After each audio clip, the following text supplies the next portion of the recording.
Assalamu alaikum wa rahmatullahi wa barakatuh. Minya muslim niba, minya muslim nibema. Ende yebaba he ekwan a yefa so edware efunu. Wallahi say ye nyina ye nim sedi ye si respect ye papa nom, ye maame nom, ye sisters nom, ene ya dofofo nom. Ye nyina ye mpese. Sa ya dofofo yi ebefiri mu na obi a ofiri abontene ebia na no mpokwa eha no na oba behunu ade bi ewo saa wadofo ehu na odie pia bonte no eno ntia na ye ka kire nkemofo ye brothers and sisters no wallahi say ye mbomode na ye nsua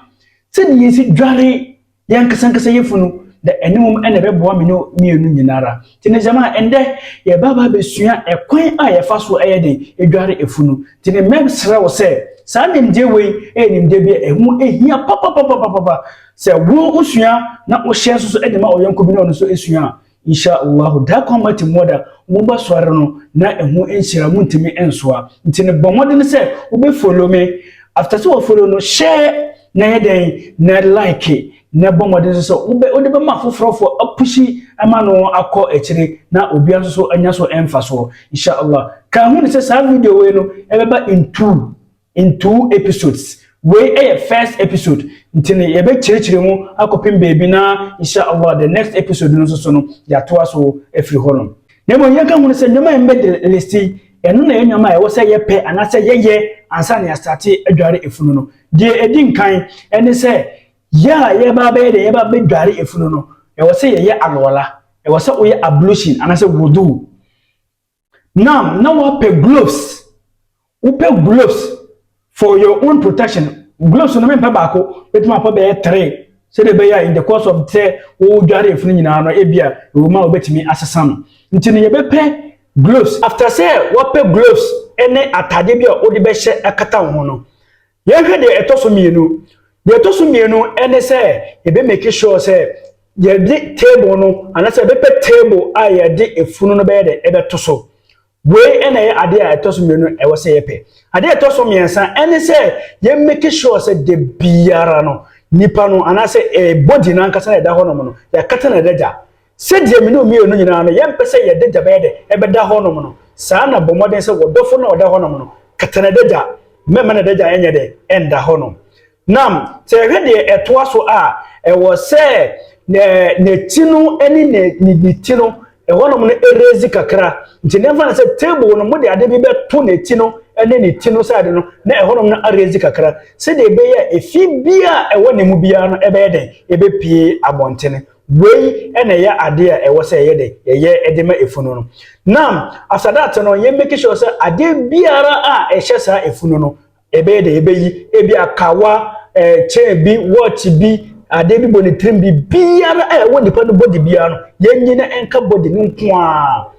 after that so no ye make sure say e be pe ensuo a eyede eye warm eye dead ensuo a eyede de minu no nyinara ye nya anase di dware a ye ni eje ho so won ye mpe ensuo a eyede dead enye ensuo a ehye anase ensuo so a enyinu saa nyomo we nyina minim se unim se minu no nyina no ye mpe saa ensuo we ntini ye mpe ensuo a eyede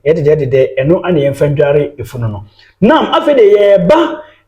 sidi ye be se dware efunu na kasa ntini ye hwe the first thing no ene se minu no aye ba be dware efunu no e wo se ye kan bismillah anase ye nim se ye di kan ye den aye alwala dada ansa na ye start dware efunu no ntino wo be kan bismillah ansa na wa hyase aye den ahohoro nipa no nase honum nyinara kama am efibia e wo bia na aye den akọ na oba modern so se obede ubetima hohoro ne body in bebia efibia wo bia no na efibia timi aye den akọ after that number 2 ade e wo say ye ne se wodi won say beto ne funu so kakra bi ne wo miemie ne funu so kakra se de be ya eni efibia e wodi mu bia no betimi aye den apie se wo hunu ne wo no nya se ye de se emiemia no e tell se wo hunu dabi jama ye ba modern say ye de se ne beto so kakra bi ne emiemie no kakra wo ntenchen se de be ya ade fibia na se ade bia e woni mu bia na e bia nka e ba antimamba no na ne nyina atimi aye den aba abontene always ne make sure say ye de se be wura entuma na se de ahohoro na se de be ya ye mbie no emma ne ho anase ne dagya no nye de enda ho no gene de bia no ye fa ntoma anase ye fa cloth bi fa ye de ye fa nkata ne dagya no so wei ene ade a etoso mienu ade a etoso miensa ene se ye be perform wudu e de ama